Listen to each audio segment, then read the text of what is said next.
రీసెంట్‌గా graduation complete చేసుకున్న చాలామంది ఆస్పిరెంట్స్ అడిగే ఒక క్వెషన్ ఏంటి అంటే, సార్ ఫస్ట్ అటెంప్ట్‌లో ఏపీపీఎస్సీ గ్రూప్ 2 ఎగ్జామ్ క్లియర్ చేయొచ్చా లేదా? సో, దీనికి నా ఆన్సర్ ఏంటంటే, it all depends on your mindset అండి. అంటే అది మీరు ఫస్ట్ అటెంప్ట్‌కి క్లియర్ చేసుకుంటారా? సెకండ్ అటెంప్ట్‌కి క్లియర్ చేసుకుంటారా? లేకపోతే థర్డ్ అటెంప్ట్‌కి క్లియర్ అయిద్దా అనేది మన యొక్క హార్డ్ వర్క్ మీద డిపెండ్ అయి ఉంటుంది. అండ్ ఆఫ్‌కోర్స్ మనం చేసే హార్డ్ వర్క్‌ని బట్టి మనకు కొద్దిగా లక్ కూడా ఉండాలి కాబట్టి, ఈ రెండిటి మీద కూడా డిపెండ్ అవుతూ ఉంటాయి. సో, ఇప్పుడున్న సిట్యుయేషన్స్‌లో ఇప్పుడు బేసిక్‌గా మనకి గవర్నమెంట్ జాబ్ అంటే లాక్స్ ఆఫ్ యాస్పిరెంట్స్ అప్లై చేస్తూ ఉంటారు. దాంట్లో థౌసండ్స్ మనకి ఫస్ట్ స్టేజ్ నుంచి సెకండ్ స్టేజ్‌కి ఫిల్టర్ అవుతారు. లాస్ట్‌లో హండ్రెడ్స్‌కి మాత్రమే జాబ్ వస్తూ ఉంటుంది. మరి వాళ్ళేం జేస్తున్నారు? మీరేం జేయట్లేదు? అనేది మీరొకసారి అనలైజ్ జేసుకోవాలి. So, I want to discuss some dos and don'ts. So, ఇవి మీరు చేయగలిగితే మీకు సక్సెస్ ఒస్తుంది. లేదనుకుంటే మీకే కాదు ఎవరికీ కూడా రాదు. Right? So, what are those dos and don'ts? So, first thing ఏంటి అంటే, మనం ఖచ్చితంగా కాంపిటీటివ్ ఎగ్జామ్స్‌కి ప్రిపేర్ అవుతున్నప్పుడు కన్సిస్టెన్సీ మెయింటైన్ జేయాలండి. What is mean by consistency అంటే, ఇవాళ ఫర్ ఎగ్జాంపుల్ నేనొక 5 అవర్స్ చదివాను. రేపొక 5 అవర్స్ చదివాను. ఒక 2 రోజులు నేను ఫంక్షన్ ఉందని జెప్పేసి ఎళ్ళాను. ఈ 2 రోజులు స్కిప్ అయిపోయింది. మళ్ళీ నెక్స్ట్ డే వచ్చేసి ఒక 8 అవర్స్ చదివాను. మళ్ళీ ఆ నెక్స్ట్ డే బర్త్‌డే అని జెప్పేసి అట్లా. ఇలా మనం స్కిప్ చేయకోకుండా రెగ్యులర్‌గా కన్సిస్టెన్సీ మెయింటైన్ జేయాలి. అంటే మీరు ఇవాళ ఒక 5 అవర్స్ చదివారు. రేపు ఒక 5 అవర్స్ చదివారు. ఎల్లుండి మీకు 5 అవర్స్ కుదరలేదు. సరే ఫంక్షన్ గూడా వెరీ ఇంపార్టెంట్ అనుకున్నప్పుడు వెళ్లి వచ్చిన తర్వాత అట్‌లీస్ట్ 2-3 అవర్స్ అయినా మీరు స్పెండ్ జేయాలి. అంటే this is what we call as consistency. ఇలా కన్సిస్టెన్సీ మెయింటైన్ చేయకపోతే మనకి కాంపిటీటివ్ ఎగ్జామ్స్‌లో గెట్ ఇన్ అవ్వలేము. Next discipline. చాలామందేంటంటే మాకు మోటివేషన్ ఉంటే చాలు మేము చదివేస్తాం అని జెప్పేసి అనుకుంటారండి. When you compare motivation with discipline, మనకి డిసిప్లిన్ ఈస్ వెరీ ఇంపార్టెంట్ అండి. మోటివేషన్ ఏముంది చెప్పండి? ఇవాళ మీరు మోటివేటెడ్‌గా ఉంటారు. రేపు మీరు మోటివేటెడ్‌గా ఉంటారు. బట్ ప్రతిరోజు మనల్ని ఎవరో ఒకళ్ళొచ్చి మోటివేట్ చేయలేరు గాబట్టి, మనం ఒక సర్టెన్ ఏజ్ ఒచ్చినప్పుడు సెల్ఫ్ మోటివేటెడ్‌గా ఉండాలి. ఓకేనా? So, self motivation is the biggest motivation. అది మనలో ఉన్నప్పుడు ఆటోమేటిక్‌గా మనకి డిసిప్లిన్ అనేదొస్తుంది. మీరు డిసిప్లిన్‌గా మీ పని మీరు చేసుకుంటూ వెళ్తున్నారు. నో మ్యాటర్ వాట్ బయట ఎవరేమనుకున్నా, ఎవరేం మీ మీద ఎక్స్‌టర్నల్ ప్రెషర్ తీసుకొచ్చినా గానీ, మిమ్మల్ని మీరు బిలీవ్ చేసుకుంటూ డిసిప్లిన్ మెయింటైన్ చేశారు అంటే ఖచ్చితంగా మీకు సక్సెస్ అనేదొస్తుంది. Next sacrifices. మన జీవితంలో మనము ఒక సర్టెన్ పాయింట్ ఆఫ్ టైం వరకు గూడా ఎన్నో ఎంజాయ్‌మెంట్లు చేస్తూ ఉంటామండి. బట్ కాంపిటీటివ్ ఎగ్జామ్స్‌కి ప్రిపేర్ అయ్యే టైంలో మనం కొన్ని సాక్రిఫైస్‌లు చేయాల్సిన అవసరం ఉంటుంది. కొద్దిగా ఫ్యామిలీ నుంచి దూరంగా వెళ్ళడం, ఫ్రెండ్స్ నుంచి దూరంగా ఉండి, ఒక ఒక సెపరేట్ అదొక ప్రపంచంలోకి వెళ్ళిపోవాలనమాట మీరు. ఓకేనా? ఒక కాంపిటీటివ్ ప్రపంచంలోకి వెళ్ళిపోయి, మీరు సక్సెస్ అయిన తర్వాతే బయటికి రావాలి. అలా మీరు కొన్ని సాక్రిఫైస్ చేయాలనమాట. మనకి ఫంక్షన్స్ కానివ్వండి, ఇంకేదైనా పార్టీసో, మూవీసో, ఇంకేదన్నా అవన్నీ గూడా సాక్రిఫైస్ చేసుకుంటూ, ఆ టైంని మీరు మీ యొక్క స్టడీస్ మీద ఇన్వెస్ట్ చేస్తే ఖచ్చితంగా మీకు సక్సెస్ వస్తుంది. Next read all subjects. మనకి సిలబస్‌లో మెన్షన్ చేసిన ప్రతి సబ్జెక్టు, సిలబస్‌లో మెన్షన్ చేసిన ప్రతి ఒక్క ఏదైతే మనకి పార్ట్ మెన్షన్ చేస్తారో టాపిక్ అవన్నీ గూడా 100% మనం చదవాలి. ఎందుకంటే మనకి కాంపిటీటివ్ ఎగ్జామ్స్‌లో ఏమవుతుందంటే కొన్నిసార్లు మనం ఏదైతే టఫ్ అని ఫీల్ అవుతామో అవి ఈజీగా రావచ్చు. కొన్నిసార్లు మనం ఏదైతే ఈజీ అని చదవమో అవి మనం టఫ్ అని ఫీల్ అవుతాం. అండ్ ఎగ్జామినేషన్‌లో మనకొచ్చిన ఈజీవి గూడా మనం సరిగ్గా ఆన్సర్ చేయకుండా గూడా ఉంటామనమాట. సో, అన్ని సబ్జెక్ట్స్ చదవాల్సిన అవసరం ఉంది కాంపిటీటివ్ ఎగ్జామ్స్‌లో. Next revision is the key అండి. మీరేమన్నా చెప్పండి. మీరు సబ్జెక్ట్స్ మనకి మెన్షన్ చేసిన ప్రిలిమ్స్‌లో మెన్షన్ చేసిన 5 సబ్జెక్ట్స్, మెయిన్స్‌లో మెన్షన్ చేసిన 5 సబ్జెక్ట్స్ మీరు చదివే క్రమంలో మీరు సబ్జెక్ట్ చదువుకుంటూ వెళ్తే దానివల్ల ఎటువంటి ఉపయోగం లేదండి. ఒక యాస్పిరంట్ ఎన్ని సార్లు రివిజన్ చేస్తాడు అనేది ఇక్కడ ఇంపార్టెంట్ అనమాట. ఓకేనా? మీరు ఎన్ని సార్లు రివిజన్ చేస్తే మీకు స్కోర్ అంత బెటర్‌గా పెరుగుతూ వెళ్తుందే తప్పించి తగ్గదు. ఎందుకంటే మనకేవో సూపర్ బ్రెయిన్స్ లేవు కదండీ! సబ్జెక్ట్‌లన్నీ ఒకటేసారి చదువుకొని డైరెక్ట్‌గా ఎగ్జామ్‌కెళ్తే అవన్నీ మనం అక్కడ రీకలెక్ట్ చేసుకునే అంత కెపాసిటీ మనకుండదు. ఎవరైనా రివిజన్ చేసినటువంటి వాళ్ళు మాత్రమే ఇక్కడ సక్సెస్ అవుతూ ఉంటారు. ఓకేనా? సో, నెక్స్ట్ సబ్జెక్ట్స్ కంప్లీట్ చేయడము, రివిజన్ చేయడమే కాకుండా test series is the game changer. అంటే మనం చదువుకున్నది అసలు మనం ఎంతవరకు పెర్ఫార్మ్ చేయగలుగుతున్నాము. ఇప్పుడు క్రికెటర్స్ ఉంటారండి. క్రికెటర్స్ డైరెక్ట్‌గా పిచ్‌లో దిగి బ్యాటింగ్ చేస్తారా? లేదా బౌలింగ్ చేస్తారా? దానికన్నా ముందు వాళ్ళేం చేస్తారు? They will do net practice. Net practice చేసి, చేసి, చేసి తర్వాత వాళ్ళు గేమ్‌లోకి ఎంటర్ అవుతారు. ఇన్ ద సేమ్ వే మీ నెట్ ప్రాక్టీస్ ఏంటి కాంపిటీటివ్ ఎగ్జామ్స్‌లో అంటే your test series is the మీ యొక్క నెట్ ప్రాక్టీస్ అని జెప్పేసి అనుకోవాలనమాట. Next don't cheat your parents. మన పేరెంట్స్ మన మీద ఎన్నో ఆశలు పెట్టుకొని, వాళ్ళు కష్టపడి చెమటోడ్చిన డబ్బుతో మనల్ని చదివిస్తూ ఉంటారు. చిన్నప్పటి నుంచి చదివిస్తూనే ఉన్నారు. తర్వాత మనకి జాబ్ వచ్చినా రాకపోయినా వాళ్ళ బాధ్యతగా వాళ్ళు మనకి డబ్బులు పంపిస్తూ ఉన్నారు. మనం బాగుపడతాము అని జెప్పేసి. మీరు దీన్ని మిస్‌యూజ్ జేసుకొని నేను హైదరాబాద్ ఎళ్తేనే, లేదా వైజాగ్ ఎళ్తేనో, లేకపోతే ఇంకెక్కడికన్నా వెళ్తేనే నేను చదవగలను అని జెప్పేసి వాళ్ళని మోసం జేసి, డిఫరెంట్ డిఫరెంట్ ప్లేసెస్‌కెళ్ళి అక్కడ మీరు ఎంజాయ్‌మెంట్స్‌కి అలవాటు పడ్డారు అని అనుకుంటే, ఇక్కడ మీరు మీ యొక్క పేరెంట్స్‌ని మోసం జేసినట్టు. దానికన్నా పెద్ద పాపం ఏది ఉండదండి. ఓకేనా?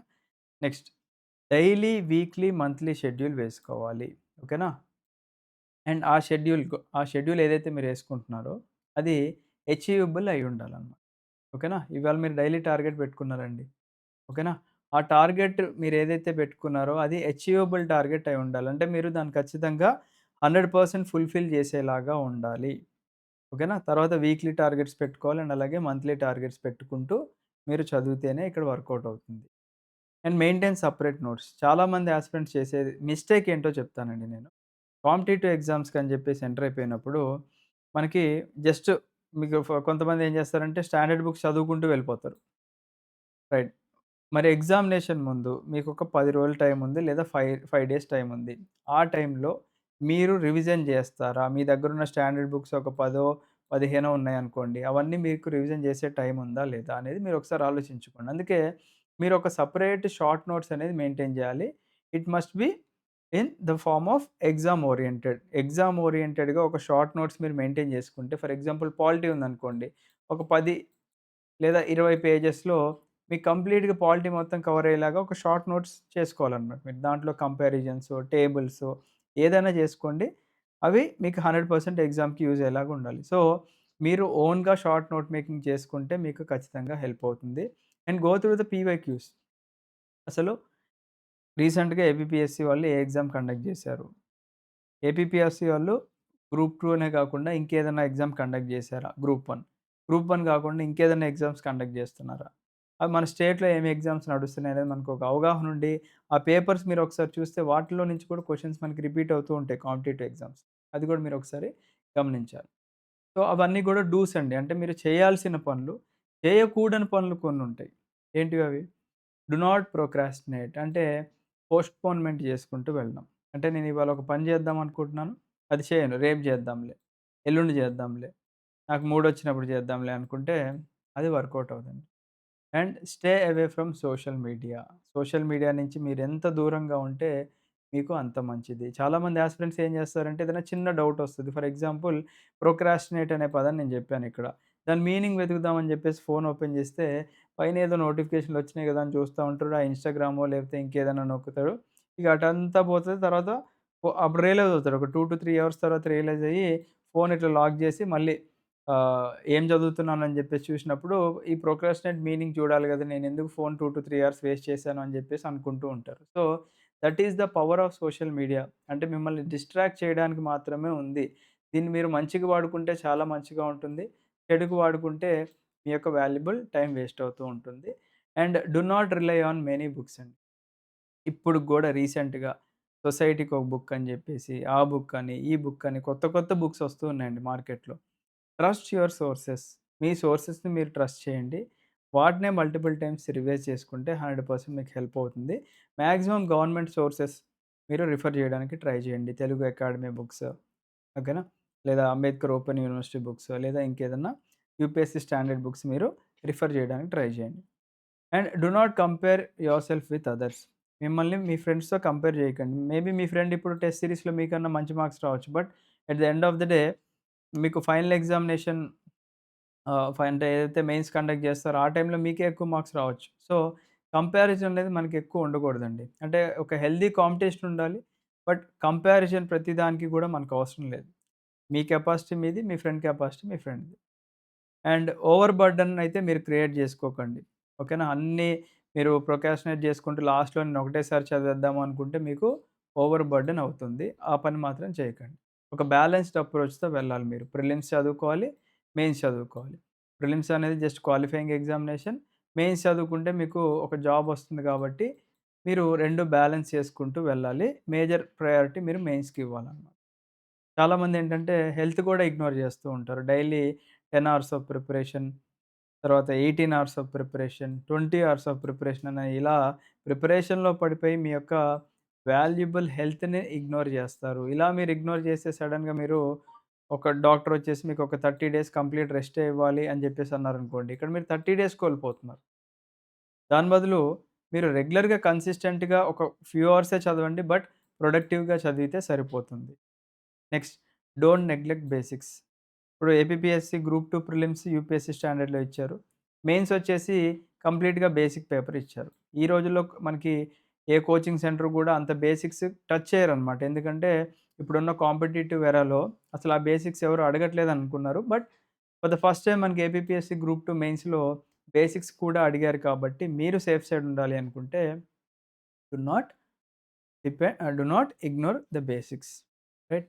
Next, ChatGPT, Gemini, Perplexity etcetera ఏవైతే ఇప్పుడున్న ఆర్టిఫిషియల్ ఇంటెలిజెన్స్ టూల్స్ మనకొచ్చాయో చాలామంది స్టూడెంట్స్ వీటినే యూజ్ చేస్తున్నారు. వీటినే నమ్ముతున్నారు. వీటికి డేటా ఎక్కడి నుంచి వస్తుంది? మనం ఇస్తేనే వాటికి డేటా వస్తుంది. నేను రాంగ్ డేటా ఇచ్చాననుకోండి, అది మీకు రాంగ్ ఇన్ఫర్మేషన్ ఇస్తుంది. అందుకే కింద వాళ్ళు డిస్క్లైమర్ పెట్టేస్తారు. లేదా నోట్ అని చెప్పేసి చాట్‌జీపీటీ మే మేక్ మిస్టేక్స్, మీరు మళ్ళీ వెరిఫై చేసుకోండి.